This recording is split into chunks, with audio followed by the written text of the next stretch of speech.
ఆంధ్రప్రదేశ్ రాష్ట్ర ముఖ్యమంత్రి వర్యులు తెలుగుదేశం పార్టీ జాతీయ అధ్యక్షులు శ్రీ నారా చంద్రబాబు నాయుడు ఆదేశాల మేరకు భీముల నియోజకవర్గ శాసనసభ్యులు మాజీ మంత్రివర్యులు శ్రీ గంటా శ్రీనివాసరావు పిలుపు మేరకు ఆనందపురం మండలం గంభీరం పంచాయతీలో ఈరోజు వృద్ధులకు, వితంతువులకు, వికలాంగులకు పెన్షన్ పంపిణీ కార్యక్రమం సచివాలయ సిబ్బంది విఆర్ఓ మరియు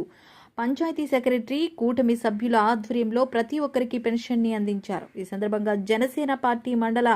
మీడియా కోఆర్డినేటర్ చల్లా రామిరెడ్డి అలియా సుబ్బు మాట్లాడుతూ, రేపు ఆదివారం కాగా ప్రభుత్వ ఉద్యోగులు సెలవులో ఉంటారని ప్రీతమ ముఖ్యమంత్రి ముందుగానే గ్రహించి ఒకరోజు ముందు పెన్షన్లు అందించడంపై హర్షం వ్యక్తపరుస్తున్నారని, అదేవిధంగా మా కూటమి ప్రభుత్వంలో అర్హులైన ప్రతి ఒక్కరికి పెన్షన్లు అందించే విధంగా ముందు మరిన్ని కార్యక్రమాలు చేపడతామని ఈ సభాముఖంగా తెలియజేశారు.